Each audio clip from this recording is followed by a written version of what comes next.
Halo, selamat datang di Kenyataan Menjadi Dewasa. Halo teman-teman, balik lagi sama gue Mamet. Seperti yang gue bilang, gue merasakan keberuntungan atau bisa dibilang privilege yang bisa deket. Iya, kalau teman-teman bilang itu adalah artis ataupun yang gue kenal sebagai public figure gitu kan. Gue bisa kenal sama Kang Omes, sama Mas Darto, sama Mas Desta, Mas Vincent, dan gue bakal ngobrol sama satu orang ini yang waktu gue dulu SMP, gue SMA, bahkan gue pernah datang ke sering banget gue datang pensi yang MC-nya itu dia, dan gue sangat beneran beneran amazed lah sampai sekarang. Tiba-tiba gue bisa kerja bareng sama doi gue, melihat dia nge-MC pensi, dan sekarang dia ada di TV. Gue dulu dengerin siarannya dia juga gitu kan, dan gue sekarang amazed banget bisa ngobrol sama dia. Halo Wih, Surya.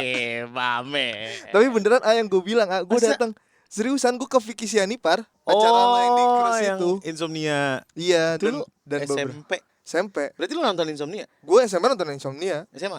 S- SMP. SMP. Oh gitu. SMP kelas 3 lah. Oh iya? Iya. Buset. Dulu Anjing, waktu gue itu berasa tua. itu kan kalau nggak salah tuh barengan sama di La TV juga ada tuh sinema malam. Iya. Kalau misal lu lagi iklan, gue nonton sinema malam. Yang tete-tetenya itu. Iya. Tapi pas gue liat, kok jelek juga ya Iya, Mbak iya. ya. Konak komedi nakal. Iya, Iya, gitu iya, kan. iya, iya. Terus kalau misalnya itu lagi, nah gue tahu Ran Ran tahu dari situ. Kalau nggak salah dulu Piwi Gaskin Dewi awal-awal Gaskin awal-awal. itu juga tahu dari situ. Endah Endresa pertama kali nongol di TV di Insomnia. Efek Rumah Kaca pertama kali nongol di TV di Insomnia. Nah itu bahkan sampai gue bilang sama nyokap gue ketika gue mau ganti kasur, kan kasur gue jebol tuh. Kasur lu jebol. Iya, maksud gue gara-gara gue sering loncat-loncat sama adik gue. Oh, Nah gue pengen minta kasur yang kayak di MTV Insomnia mah. yang Bang Bed gitu. Iya, yang kedua kata nyokap gue, jangan lo aja tidur suka ngelindur, lu terjatuh lagi lo gitu. Dan juga gue dengerin siaran lo waktu di Sigap, Pak. Sigap. Sigap Oh, gua 88. bertiga. Apa udah sama Molan? Gue dengernya sih lo berdua sama Molan waktu itu. Sebelumnya bertiga sama Ceper 2 tahun. Karena dosen gue Hmm. pernah kerja di Mustang. Dulu dia sering banggain banget tuh Mustang. Makanya gue sampai penasaran di Mustang ada apa sih. Siapa sih? Pak Arif. Bukan, ada namanya Ibu Tri kalau nggak salah. Oh. Ituan manajer keuangannya Mustang gitu. Heeh. Sorry, Bu Happy. Oh, Happy. Iya, Si Bu Happy sama Iya, Mbak iya. Mbak Endang Sulistyowati. Gak tau gue. Nah itu Oh, pokoknya Endang nama panjangnya Sulistyawati. iya. Gue pikir Will Always Love You. Endang. Iya, iya, iya, iya. Gue dengerin siaran lu waktu itu ngebahas soal sarapan. Kalau nggak salah gorengan apa gue lupa. Tapi itu nggak penting Gorengan banget, apa? Met. 15 menit. Ngomongin 15 menit. 15 menit gue bilang, buset, lama juga tapi lucu. Gue waktu itu di Mustang itu sudah sampai di tahap terserah gue. Gue mau puterin lagu apa, gue mau ngomong seberapa lama. Udah di tahap terserah gue sama Molan waktu itu. Waktu gue sama Molan ya terakhir, Iya. di Mustang tuh sampai akhirnya ya kita udah mentok mau ngapain lagi, mau gimana lagi gitu. Alhamdulillah ya billing bagus gitu. Ya itu gue lumayan sempet keracunan gara-gara senior gue juga, si Awan sama si Gibran. Oh, Gibran. Iya, Iya, karena Gibran pendengar gue lama tuh. Iya, dari Awan tuh yang temennya Gibran ya. iya. Nah itu sekarang jadi bos gue di Prambors. Oh ya? Iya. Si Awan itu apa? Awan itu. Oh. Dan PD. enggak, dia ya setara PD tapi untuk bagian promotion. Oh, I see. Nah, gue jujur banget pengen ngobrol sama lo karena gue tahu cerita lo atau proses lo menjadi seperti sekarang gitu. Proses menjadi sekarang. Karena ya balik lagi ke Apa yang lo mau tahu nih? Apa? gue pengen ngobrol tentang gimana lo sampai sini berkat doa atau dorongan nyokap lo sih ya, sebenarnya. Oh, orang tua. Orang tua lo. Oh, dari mana ya Mete mulai? Gue tuh emang pengen jadi artis dari dulu. Gue pernah nge-MC di McD, nge-MC nonton bareng gitu. Terus di sebelumnya itu ada Coki Sitohang. Berarti ini bukan sebuah kebetulan. Bukan. Emang ini udah target lo? Kebetulannya dikasih jalannya yang bagus gitu. Jadi gue nge-MC nonton bareng di McD gitu, McD Durian Sawit, gue inget banget. Ada Coki Yang Sitohang. lampu merahnya gitu. lama. Iya, lama banget. Terus gue lewat situ juga. Iya. Cewek lu di sana? Enggak, rumah nenek gue. Oh, rumahnya lu. Iya. Terus gue orangnya gitu. Power of affection ya, namanya apa ya? Gue suka orang yang suka gitu. Gue suka sebut apa yang gue pengen. Nanti one day gue akan ada di TV. One day gue akan setenar dia, one day gue akan sekaya dia, one day gue akan, kalau gue ada di sana, kalau gue sampai ada di sana, gue mau baik sama orang, gue mau tetap mau baik sama orang gitu. Apapun gue doain kayak gitu, Met. Kayak gue pernah ngomongin gini belum ya sama lu ya? Belum ya? Kayak gue mau punya mobil gitu. Mobilnya lewat gitu depan gue Alfa-Tehahin, gue doain. Nanti one day gue akan punya mobil itu. Jadi itu namanya ya kalau kata orang-orang sih apa ini power of affection gitu kayak lu menyebut sesuatu, lu pengen sesuatu, nanti semesta akan mendukung lu gitu. Iya. Dalam hal apapun, gue pengen punya rumah, gue pengen punya istri yang cantik, gue pengen punya anak-anak yang lucu, gue pengen apapun dari sekecil apapun gitu. Gue pengen punya tuh gitar bagus banget, anjing gue pengen punya gitar itu, nanti gue akan punya gitar itu. Nah, someday gue akan punya itu, someday gue akan punya rumah kayak gini, someday gue selalu mengafirmasi diri gue untuk punya sesuatu, untuk memiliki sesuatu gitu. Once sudah kesebut, ya udah nggak ngoyo juga, tapi gue udah pernah nyebutin itu sebelumnya gitu. Dan kalau ngomongin masalah ke orang tua, gue emang rely on ke emak bapak gue banget karena gue anak terakhir, nggak pernah keluar dari rumah sebelumnya gitu. Gue nggak pernah live overseas. Kalau kakak gue kan pernah ngekos, abang gue pernah ngekos gitu. Gue satu-satunya anak yang di rumah banget gitu. Jadi gue lebih attach sama emak bapak gue gitu. Dalam hal apapun, gue selalu telepon mereka kayak gini. Mau bikin podcast, gue ngomong, gue mau bikin podcast adalah ini, minta doanya, minta berkahnya, mau ngapain aja gue selalu bilang, mau kredit mobil, gue ngasih tahu nanti DP-nya akan segini, cicilannya akan segini, doain ya, mudah-mudahan bisa. Gue cuma mau minta doa mereka, apapun yang akan gue lakukan, yang gue mau ambil langkahnya, gue ambil program, gue pindah radio, gue selalu minta izin mereka. Bukan minta izin sih, namanya apa ya, Minta doa restu. minta doa restu aja. Nah tapi ya balik lagi, berarti lu dibesarkan bukan dengan keadaan orang tua berkecukupan ataupun Enggak, berlebihan gitu. enggak Berarti sama sekali. dengan gimmick lo yang apa namanya, menteri ekonomi lemah gitu, berarti lu I've been there banget, Matt. merasakan itu. Banget anjing, banget. Apa-apa yang gue sebutin, kamar mandi gue sabunnya bertumpuk dua, Iya, itu gua sampai sekarang terus apa deh namanya, keran yang ditutup pakai keran kain. itu pakai kaos kaki, Iya. gitu-gitu gue ngerasain banget. Kalau buang-buangan air diganjel batu biar nggak ada tikus. Iya. Terus bak mandi diisi ikan 1 biji, 2 biji buat Biar makanan nggak nyamuk. nyamuk. Gue ngerasain banget. Bokap gue pegawai negeri. Gajinya itu sampai terakhir pensiunnya, golongan berapa gue nggak tahu, sampai akhir pensiunnya nih. Sekarang gaji bapak gue tuh kalau nggak salah 3 juta apa 4 juta gitu. Sampai sekarang, sampai akhir pensiunnya segitu. Emak gue jadi guru ngaji, ya berapa sih, ibu-ibu patungan 5.000 dikumpulin jadi sekian gitu. Oh beneran guru ngaji ya? Emak gue beneran guru ngaji di rumah, ustazah gitu lah. Ah, Kalau ada mau syukuran rumah nih dipanggil ceramah dapat bayaran, gitu-gitu aja emak gue. Abang gue dulu waktu gue sekolah ya, abang gue dulu masuk asuransi jadi tukang fotokopi. Kakak gue kuliah di Unpad belum bisa ngasilin duit, perempuan juga kan. Habis nikah ya udah gitu deh sama lakinya. Jadi kita tuh pakai giliran gitu. Dulu abang gue yang menghidupi keluarga gue gitu, yang menyekolahkan gue, yang dengan gajinya segitu dia menyekolahkan gue, kebutuhan rumah tangga kebantuin bokap gue gitu maksudnya. Terus abis itu kakak gue yang cewek udah mulai kerja dan segala macamnya dia bantuin, dan sekarang saatnya gue, anak gue anak paling terakhir kan gitu. Kalau ngomongin keras Met, hidup gue Met. Keras anjing. Rumah gue di Bekasi, di Jati Bening. Sekolah gue di Jakarta Timur, di komplek Pondok Kelapa, belakangnya 252 tuh lu tau? Oh iya tahu. Pondok Kelapa. Ya situ gue naik sepeda dari rumah. Anjir itu lumayan jauh. Lumayan anjing, gue kayak Laskar Pelangi. Nungguin Sampai buaya sono- mangap. Iya. Sampai Asli. sono bawa matahari ya. Asli, belum kalau becek belakang titik-titik. Iya. Nggak ada spakbor. Jadi emang kalau dibilang ya keras karena intake keluarga gue cuma gitu doang. Berarti Gitu. lu sering kepengenan sesuatu tapi Banget, nggak bisa dipenuhi gitu. banget. Gue ngiring liat teman-teman gue yang, ya gue kan kebetulan teman-teman gue orang-orang ada lah gitu ya. Rata-rata orang-orang ada yang lumayan bego gitu. Gue lumayan pinter jadi gue ditemenin gitu. Gue pinter tapi asik gitu waktu kecil tuh gue pinter tapi asik. Dan ya pengen banget gue, nanti gue di umur segitu gue sudah afirmasi nanti gue pengen deh punya rumah kayak gini. Tanpa gue sadari gue mengucapkan itu gitu. Karena hidup gue lumayan ajaib, Met.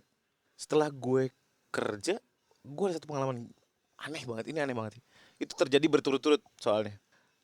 Gue lagi ngobrol sama bokap gue, sama nyokap gue. Kan kita biasanya ngobrol gitu di ruang tamu sambil ngopi, sambil ngeteh gitu. Ngobrol. Sore-sore tuh gue inget banget. Gue udah kerja, udah di Insomnia. Iya udah di Insomnia kalau salah. Terus gue udah kerja yang lain juga gitu. Udah ambil program yang lain juga.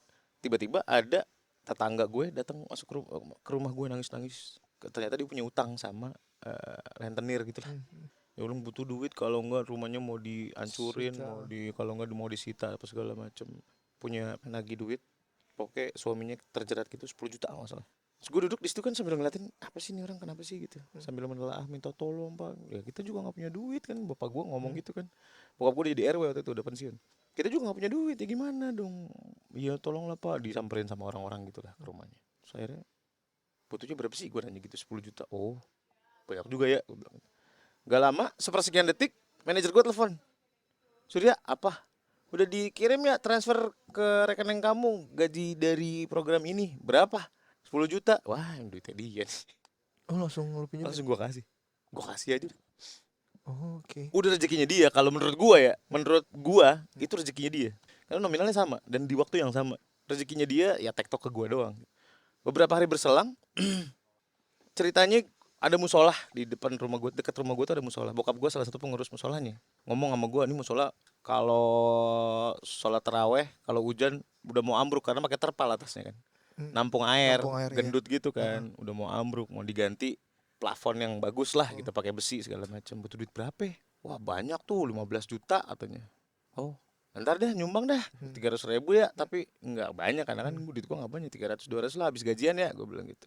Habis itu gue ditelepon untuk main ini ya, main kuis Are You Smarter Than a Fifth Grader. Oh tahu gue di yang di Global TV, di Global TV sama Mas Helmi ya kalau. Iya itu Mas dia. Helmi ya. Main menang 15 juta. Kan tai ya bete. Nominalnya sama. 15 juta. Nominalnya sama. Mau ditransfer apa mau disumbangin? Gue sumbangin langsung ke musola. Oke. Rezekinya musola itu.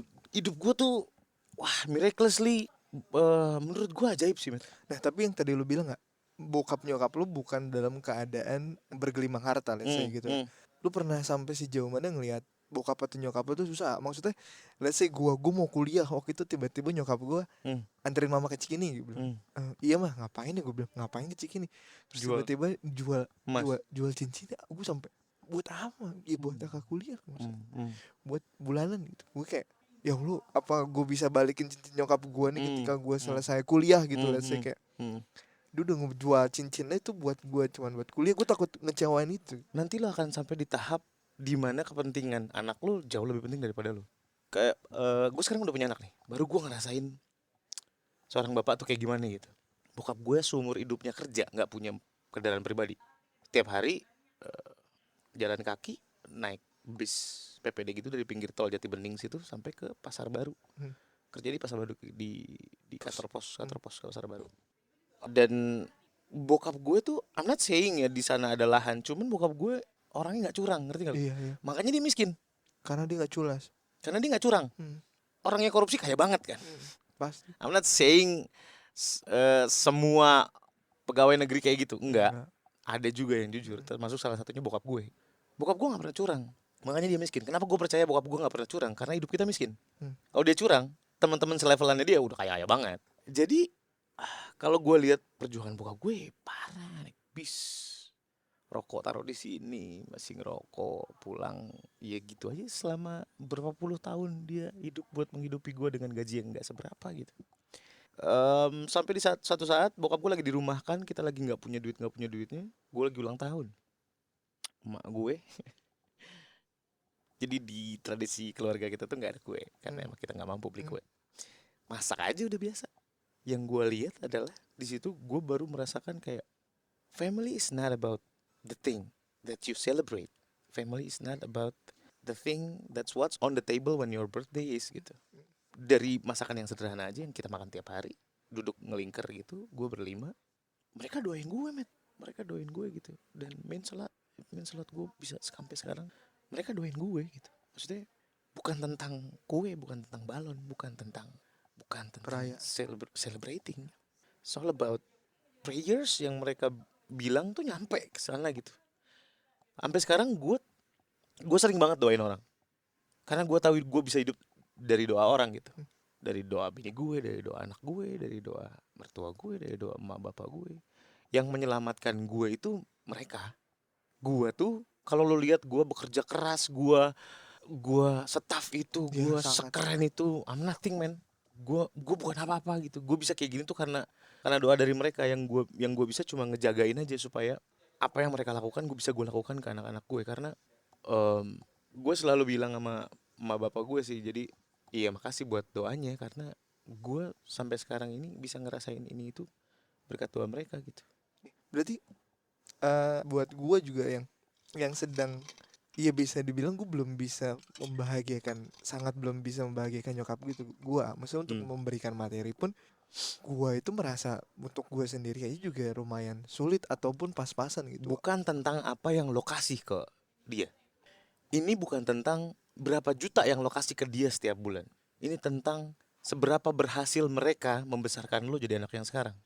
Lo udah kerja, lo udah dari rumah, lo udah punya motor, lo punya karir, lo jadi orang yang dia bilang, orang-orang dulu bilang lo jadi orang. Udah cukup. Bapak gue pernah bilang, setelah ini kamu sudah berhasil. Bapak sudah melihat kamu menjadi apa yang Bapak mau. Habis ini Bapak mati, nggak apa-apa. Sampai situ doang pencapaian mereka, ngelihat gue berhasil, ngelihat gue, menurut mereka gue lebih baik daripada mereka. Udah, habis itu gue mati. Sama kayak apa gue di mindset itu menular ke mindset gue gitu. Cita-cita gue nanti gue ngeliat anak-anak gue berhasil sesuai dengan apa yang gue mau, lebih dari gue, lebih bahagia dari waktu gue seumuran mereka. Gue mati pun nggak apa-apa. Kan udah sampai. It's about fulfill your life gitu. Impian gue bukan bikin istana, impian gue nggak pengen kayak orang-orang punya koleksi mobil miliaran gitu. Gue nggak sampai situ sih. Level bahagia lo semakin rendah, level bahagia lu semakin gampang lo achieve-nya. Oke. Jadi emak bapak gue sebenarnya bahagia-bahagia aja sekarang. Gue traktir makan di Pizza Hut aja mereka udah bahagia bener. Karena fulfill-nya sampai situ doang. Ya kebayang buat mereka, pengen dong mama jalan-jalan ke Rusia, ke luar negeri mana. Enggak ada keinginan, karena fulfill-nya sampai situ aja gitu. Mereka lekas bahagia aja gitu. Makanya alhamdulillah sehat-sehat aja sekarang. Yang ketakutan gue adalah ketika nyokap gue berhasil mendidik gue dengan kesederhanaan, dengan kepas-pasannya itu, tapi juga dengan cintanya. Ketika gue mungkin someday gue berhasil insya Allah gitu, membahagiakan mereka. Yang gue takutin adalah gue tidak bisa menjaga itu semua. Maksudnya dalam kesederhanaan itu, karena kan ketika kita berhasil kan otomatis kita akan mempergunakan apa yang kita punya gitu sebenarnya kan. Ya senengin lah, Met. Ajaklah nginep di hotel, ajaklah kemana kayak keluar kota kayak gitu, naikin haji kayak, biayain umroh kayak, bisa banget. Sekarang gue usahain apa yang diminta sama bapak gue kabulin. Bini gue udah paham banget bahwa gue segitu sayangnya sama mereka gitu. Terakhir mereka minta makam, sama bapak gue terakhir minta makam sama gue, beli di Al Azhar Bekasi sono. Mama pengen dong beli makam katanya, takutnya udah waktunya, dia bilang gitu. I say to you kan, fulfillnya dia mereka bilang gue meninggal pun nggak apa-apa, ya udah minta makam 70 juta kalau salah 2. Gue patungan sama kakak gue, ya udah gue bayar patungan aja, kita beli makam. Gue sih nggak pernah kebayang, abis gue transfer, abis itu gue nggak kepikiran beli makam ya. Mereka pengen ditempatkan di tempat yang mereka mau gitu. Ya udah ayo, sebagai anak sok aja ayo, fulfill aja udah. Kerjaan mereka tinggal ibadah, pagi nonton TV, pagi olahraga, nonton TV, ngobrol sama cucu-cucunya, sama anak-anaknya. Gue sih lagi ngerasa jauh ya, karena gue sibuk banget kan. Gue sempetin telepon kalau bisa telepon, kalau bisa video callan gue sempetin video callan. Lagi corona juga berasa banget ya, dulu seminggu sekali sih gue sempetin ke rumah emak gue gitu. Jadi menurut gue, Matt, nanti sampai saatnya lu ngerasa semua dosa-dosa lo yang banyak ini akan diampuni sama Tuhan karena doa anak lo gantian. Take and give di situ. Jadi selama gue di dunia dia doain gue, ya kita nggak tahu siapa yang duluan. Tapi gue percaya banget bahwa doa tuh bisa nyampe ke siapapun di agama apapun. Gue even mendoakan orang-orang yang gue nggak kenal. Berusaha mulai dari, jadi kemana-mana nih, ngomongin masalah doa ya Mate sekarang. Ngomongin masalah doa, menurut gue itu powerful banget sih. Iya, gue juga merasa. Karena kita nggak tahu doa siapa yang didengar, Met. Intinya adalah gue pernah dikasih tahu sama siapa ya, berbuat baik sama orang, karena kita nggak tahu doa siapa yang didengar. Lo ngasih kembalian parkir sama mbak-mbak yang di secure parking, ambil aja mbak kembalinya 2.000 doang atau 1.000 doang. Kita nggak tahu Dia ngedoain kita apa enggak. Hmm. Ya kalau ngedoain ini bagus. Hmm. Kita nggak tahu doa kita sama doa dia, siapa tahu doa dia yang denger. Iya bah. Nggak tahu kan. Serem makanya. Apalagi kalau kita sampai nyakitin hati orang, sampai ngianatin orang, sampai ya kayak gitu-gitu. Makanya sampai sekarang gue kayak teman-teman gue pun yang udah nggak ada, ya gue doain. Gitu. Habis gue sholat gue kirimin Al-Fatihah berapa menit sih? Gitu. Kayak gue merasa ya mungkin gue nggak tahu apakah ketika lo di umuran gue di 25 ini apakah lo ngerasa ya Allah kok gue kurang ajar banget ya maksudnya sama gue ngerasa gue kayak merduakan nyokap gue kayak gue pagi-pagi udah jalan ataupun masih tidur terus pulang malam terus kadang-kadang ketemu nyokap juga weekend juga Hmm. cuman ngobrol ya seadanya gitu Hmm. gue jarang jarang apa namanya gue pasti cerita tapi tidak Priori- banyak. Prioritas hidup orang tuh berubah-berubah, men. Lu mau kemana, mau gimana, mau ngapain, tapi lu tahu kemana kalau lu lagi pulang. Nah itu juga gue takutnya adalah nyokap gue adalah cuman kayak di ujungnya doang ketika gue susah ya gue sama nyokap ketika kemarin gue sakit gue sama nyokap ketika gue sedang sehat gue takut tuh melupakan dia. Bisa jadi dia menikmati ketika lu berangkat pagi. Wah, anak gue udah berangkat, bangga gue, anak gue kerja. Ada di luar sana orang tua yang ngelihat anaknya baru bangun jam 12 siang, nggak ngapa-ngapain, tiduran doang, main Mobile Legend doang. Mereka nggak bangga. Jangan berprasangka buruk sama diri lu, apalagi sama nyokap lu. Mungkin, mungkin ya, kita nggak tahu. Mungkin dia bangga. Anak gue dong udah keluar pagi-pagi, pulang malam.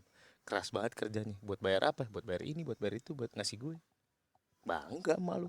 Bukan berarti lu nggak punya waktu banyak nggak punya waktu banyak di rumah, lu melupakan dia, nggak berarti kayak gitu. Anda masih bisa telepon, masih bisa ngobrol. Tapi emang remaja umur segitu ya been there, dan emang lagi seneng-senengnya mengeksplor kan. Lu Yeah. sibuk sama otak lu sendiri, sibuk sama diri lu sendiri, sama pacar lu, sama kerjaan lu, sama banyak hal lah. Ya apa ya, prioritas hidup orang yang gue bilang tadi berpindah-pindah, bukan berubah-berubah tapi berpindah-pindah. Kalau lagi fokus sama kerjaan, lu fokus kerjaan. Untungnya lu termasuk orang yang kayak gitu. Laki-laki kan kayak gitu. Hmm. Gue lagi kerja, gue pikirannya kan kayak laci, Iya. laki-laki tuh. Gue mikirin mantan gue, gue buka lacinya, laci mantan. Ada. Gue pikirin, oke, gue inget-inget, udah gue tutup. Set, gue mau kerja sekarang buka laci kerja. Gue mau sholat sekarang gue buka laci sholat. Gue mau mabok ya gue buka, ya gitu. Tapi kan itunya beda-beda, lacinya beda-beda gitu. Lu mau berjudi, lu mau apa, lu mau ibadah, ya kan beda-beda lacinya. Tergantung lu pilih laci mana yang lu mau lanjutin, yang lu mau kerjain sekarang di kehidupan lu gitu. Kayak gitu. Tapi lu ngerasa pencapaian lo saat ini salah satu yang terbesar adalah doa nyokap lo gak sih ya? Pasti, Beneran. pasti. Gue bilang, gue tuh bukan apa-apa, met. Ini tuh hasil doa emak gue, doa bapak gue, doa bini gue. Bini gue diem-diem doain gue, kan kita nggak tahu. Anak gue, mertua gue mungkin ngedoain gue. Tanpa mereka bilang tapi terus jalan doanya, tanpa gue minta tapi terus jalan doanya. I'm nothing, man. Dan ketika let's say kan gue belum menikah nih ya, otomatis kan gue sering ketemu nyokap gue adalah ya karena gue satu rumah gitu. Ketika gue nanti nggak satu rumah, apa yang harus gue lakuin ketika let's say nyokap gue ada something gitu ataupun gue harus ke sana tuh berusaha untuk menyicil rumah tapi rumahnya rumah yang jauh dari nyokap gue gitu. Mungkin lu juga kayak gitu kali ya. Itu gimana maksudnya untuk menjaga tetap apa ya kedekatan dengan nyokap gitu. Selain yang pastinya kalau gue sih lumayan jarang nelpon nyokap karena gue bukan tipe orang yang bisa berbahasa basi lama Iya, dengan iya, orang sama tua gue gitu. juga, sama gue juga. Cuman ya tetap ada harusnya sih. Kalau ngomongin masalah rumah, ntar lu nikah, pastikan bahwa bini lu paham bahwa lu sayang sama emak lu. Mulai paksain, mulai berantemin dari sekarang. Kalau emang harus berantem, berantem. Kita jalan nih, ajak mama ya. Aku mau ngajak mama makan ya. Terus bini lu bete, cewek lu bete gitu. Berantemin dari sekarang. Daripada nanti udah tidak ada excuses buat itu. Kalau gue sih mendingan gue berantemin dari sekarang. Kayak gitu. Dan buat nanti mereka akan sangat mewajarkan ketika fokus lu berubah ke keluarga lu. Karena they are been there. Ketika dia keluar dari rumah, apalagi mereka. Kalau gue sama lu masih reachable pakai motor, pakai mobil. Emak gue dari Cirebon ke Jakarta. Bapak gue dari Cilacap, dari Bandung ke Jakarta. Orang tuanya di sono. Itu sudah biasa terjadi di kita, dan itu menurut gue Indonesia banget. Kalau di luar negeri lu SMA, kuliah udah keluar dari rumah. Like for good. Lo mau tinggal sama pacar lo mau tinggal sendiri, lo cari duit sendiri, bayar rent sendiri. Di luar negeri kan kayak gitu kan. Lo udah harus independen gitu. Cuma di Indonesia doang yang masih rely on sama orang tua. Jadi ya kita nikmati aja prosesnya. Oke. Kalau Mungkin perlu datang ya datang. mungkin terakhir ada kata-kata bokap atau nyokap yang ketika lo melakukan sesuatu lo berpegang teguh dengan itu. Apa ya? Terlalu banyak kalau gue, I don't even remember karena banyak banget. Bokap gue bilang, ya penting lu sehat dan sholat. Sehat dan sholat. Jaga kesehatan lu. Jangan lupain sholat lu. Gitu. Ya meskipun kadang-kadang sering kali ya kita terlalu sibuk kerja jadi nggak sholat dan segala macam. Cuman ya pasti kelintas lah gitu. Iya, yang penting lu sehat, lu sholat. Mereka cuma pengen melihat kita lebih baik daripada mereka kok. Simple, gue sama anak gue sekarang, mereka bisa makan chicken nugget dari umur 3 tahun. Gue dulu baru 3 SMP makan chicken nugget. Berarti kan anak-anak gue jauh lebih baik daripada gue gitu. Jadi usahakanlah generasi lu selanjutnya lebih baik daripada lu gitu. Gue dulu pengen banget makan burger, makannya burger yang edam. Edam. Udah gitu yang dibagi dua. Minyak banget ya minyak. Iya, yang goceng terus tapi dibagi dua. Lu udah pernah ngerasain burger telur belum? Gak kuat yang beli daging. Belum ada. Dulu ada. Gue Isinya ceplok telur dadar. Jadi selada, saus, telur timun, dadar, timun, sama tomat. tomat. Udah. Ya, Ya percaya aja sih, Matt. Kalau gue sih believe yang penting. Kalau gue boleh pesan sama lu ya, believe aja bahwa lu bisa. Jadi gue pernah ngobrol sama Budi Doremi. Dia mengutip kata-katanya Cak Nun. Ada namanya rentang insya Allah. Ketika lu pengen sesuatu, lu sebut lu pengen sesuatu, lu berusaha ke sana, lu tahu Tuhan bakal mengabulkan. Ketika lu mendemand mana nih, sesimpel lu ngasih ke orang satu akan balik ke diri lu, bahkan lebih. Iya nggak sih? Iya, percaya. Lu pernah denger kan? Ketika lu ngasih orang, insya Allah akan berbalik ke lu 2. Iya kan? Ngasih orang 1, insya Allah akan berbalik 2. Ketika lu tahu itu dan lu pengen itu, mana nih yang 2 nggak balik-balik? Itu kayaknya nggak akan kejadian deh. Karena nggak ada ikhlasnya di situ. Bahkan batas ikhlas aja kita nggak tahu sampai mana. Ketika lu ngasih orang, iya gue ikhlas. Tapi ada sedikit yang masa sih gitu. Itu aja udah nggak ikhlas tuh. Kayak mau ngamal Jumatan ada 50.000 ada 10.000. Iya, lu ngambil yang 10.000. Atau lu bisa jadi lu ngambil yang 50.000 mengharapkan baliknya 100.000. Iya. Itu kan sudah menodai amal lo gitu. Iya. Itu mesti hati-hati banget tuh. Jagain aja. Kalau gue punya prinsip, niatin aja, jalanin aja, doain aja. Gak mungkin gak didengar. Positive thinking aja sama Tuhan. Dia yang bisa segalanya kok. Kalau gue itu doain, niatin, jalanin. Doain. Gak mungkin gak didengar, Matt. Percaya sama gue. Gak mungkin gak kejadian. Udah lu percaya itu aja. Lu pengen punya apa? Oke, gue niatin gue pengen punya itu. Gue akan cari jalannya. Gue akan kasih gue jalannya. Gue akan jalanin. Dan doain sama orang atau sama diri lu sendiri. Pasti dapat. Pasti. Mulai sekarang taruh di pala lu. Pasti dapat. Udah percaya aja. Positive thinking aja. Tuhan mah keren. Tuhan kita keren. Amin. Keren banget, parah. Terima kasih ya. Siap. Gua. Siap. Terima kasih juga teman-teman yang sudah mendengarkan. Semoga ada pelajaran yang bukannya ada, mungkin banyak banget pelajaran yang bisa kita ambil dari Asur ya. Ya, sama-sama lah belajar. Sekali lagi gitu. terima kasih. Thank you, Matt. Semoga yang mendengarkan ya semakin termotivasi juga seperti gue. Seru nih. Nanti mention gue ya kalau udah kelar ya. Makasih ya. Promo ini. Makasih juga udah mau 6 juta ngobrol bareng.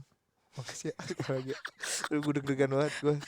Gak, gue nanya deh, kenapa sih Matt lo sama gue? Kayaknya sama yang lain biasa-biasa aja lo. Nah iya, buat teman-teman yang belum tahu juga, gue merupakan dari keempat orang gue sama Darto, sama Enggok bahkan lo bercanda, sama Omes, iya masih bercanda, sama gue kayak kenapa sih lo? Gak tau, gue satu-satunya member podcast Mas yang menurut gue takut salah ngomong, gue takut salah tindakan.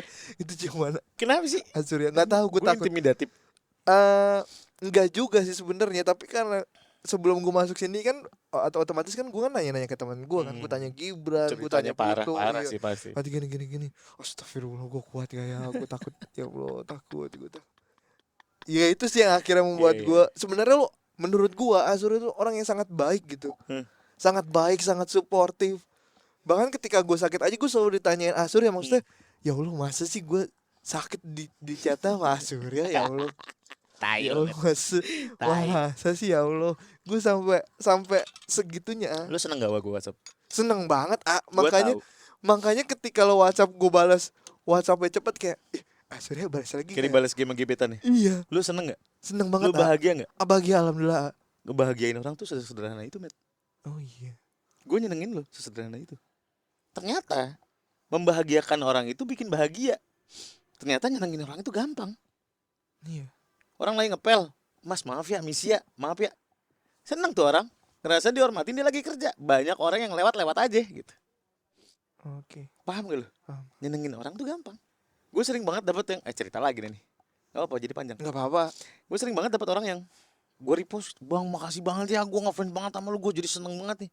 Anjing ternyata gampang banget. Itu yang gue rasain ketika pertama kali gue nge-DM lu terus lo balas sampai gue bilang panjang chat Iya. terima kasih gue nonton lu, gue dengerin lu Iya. siaran kayak oh iya Gampang, seberarti itu ya. Sebenarnya lu makin gimana? Makin lu terkenal, makin gampang nyenengin orang. Jadi pergunakanlah buat itu. Nanti kalau lu terkenal, lu mau nyenengin orang gampang banget. Jadi pergunakanlah keterkenalan lu untuk nyenengin orang. Jadi ketika gue melakukan itu, biasa aja, nggak lantas jadi superhero gitu. Ngerti gak? Oke. Ada orang yang beramal sama, ada orang yang menyumbangkan sesuatu kayak, I'm superhero. Gue nggak pengen itu terjadi sama gue, jadi ya udah biasa aja. Gue nyenengin lu, ya biasa aja gue. Emang gue pengen aja nyenengin lu. Gue nyenengin orang-orang di luar sana, followers gue apalah gitu, ya yang seneng sama gue gitu. Ya gue seneng aja gitu. Gitu, Met. Hidup tuh enak-enak aja. Makanya gue emang gak banyak kepengen sebenarnya. Kayak gak banyak yang mau yang gimana enggak, gue nyenengin orang aja sih. Tapi gue nggak pandai menyenangkan diri gue sendiri sih. Gue gue ceritain sama banyak orang sih, sama teman-teman gue, sama teman-teman dekat gue sih. Jadi gue tuh kurang menghargai diri gue sendiri. Gue selalu merasa gue kurang, gue selalu merasa gue bekerja untuk orang lain. Gue berulang kali gue ngomong sama lu kan, gue bikin rumah buat anak-anak gue, buat bini gue, bukan buat gue. Sampai di umur gue sekarang. Kadang-kadang itu jadi bisa jadi backfire ke lu. Anjing capek banget lu kerja, lu gak pernah entertain yourself. Makanya gue beli motor, gue main golf. I'm trying to entertain myself. Karena membahagiakan diri sendiri sangat penting juga. Iya, ternyata iya. Gue abis kawin sama bini gue baru tahu rasanya membahagiakan diri sendiri. Karena gue termasuk orang yang pelit sama diri gue sendiri. Beli baju jangan lah buat, masih ada. Iya. Buat orang kasih, buat keluarga gue gitu kasih. Buat gue enggak. Tapi ketika lu drop, itu berasa banget anjing, I'm nothing, I'm a fucking nothing gitu. Gue sampai sekarang masih kadang-kadang ngerasa kayak gitu, Met. Kalau lagi pulang gitu dari syuting kecapean, gue ngerasa gue nothing, I'm fucking nothing, man. Gue nih nggak ada apa-apanya dibanding kalian yang sudah jauh lebih keras hidupnya gitu. Gitu sih. Gue nggak tahu tuh salah apa enggak, tapi ya udahlah ya. Gue ngerasain banget di tahun ini nih 2020 ini kan tiba-tiba gue cedor gitu. Iya. Penantian gue selama ini gue punya exposure yang bagus, gue dikenal orang, followers gue naik 250 ribu bahkan gitu. Kalau gue nggak siap, wah jadi anjing sih gue, anjing banget sih, Met. Gue ini gue rasain sebelum akhir tahun ini. Gue cerita sama Vincent, gue mesti gimana, gue cerita sama Desta, gue cerita sama Tora, sama Omes. Gue takut salah melangkah karena ini di persimpangan di mana lu lagi dicoba untuk naik satu step lagi. Apa kalau bisa melaluinya atau lu tetap jadi orang yang sama, tetap bisa menghargai orang atau enggak, tetap bisa senyum sama orang atau enggak, karena lu lagi capek banget, kepala lu ngebul banget, semua orang ngeliat lu harus lucu nih, Surya harus lucu nih, datang ke program Junung jadi bintang tamu harus lucu nih. Iya. Semua program bebannya di lu gitu, harus lucu nih. Lu dikuras habis gitu. Habis sisanya doang gue. Udah sisanya doang ketemu orang udah lemes banget gitu. Gue ngerasain banget ini gue lagi merangkak naik gitu. Gue lagi dicoba, lu jadi orang yang makin bener apa jadi orang yang makin kayak tai gitu, Met, maksud gue. Gue hati-hati banget nih sekarang nih, takut. Gue kan overthinking orangnya, takut ini takut itu. Gue ngerasa gue nggak bisa apa-apa, gue nggak ngapa-ngapain, gue gini doang gitu. takut gue, berulang kali gue cerita sama anak-anak, gue takut deh, gue sempet bilang sama bini gue sakit. Karena lu sudah merasakan ketakutan yang berlebih Gue mungkin. iya sakit gue, secara psikologis gue sakit. Gue kalau mau jadi anjing banget ini sekarang. Wah anjing banget sih. Iya, gue juga merasakan Banyak kan artis-artis yang baru cedor langsung kayak tai gitu. Iya. Banyak kan gitu. Terus gak lama juga hilang juga kan Gak lama akhirnya. juga hilang juga. Iya. Untungnya gue dalam environment yang benar. Alhamdulillahnya gue dikasih lingkup orang-orang yang benar. Jadinya gue insya Allah bener lah. Amin. Sekali lagi makasih banyak ya. Makasih ya Meta. Jadi panjang ini anjing, Gak apa-apa. 42 menit. Gila. Gak apa-apa. Terima kasih Edit sekali lah, lagi teman-teman sudah mendengarkan. Sampai bertemu di episode selanjutnya. Terima kasih. Dah.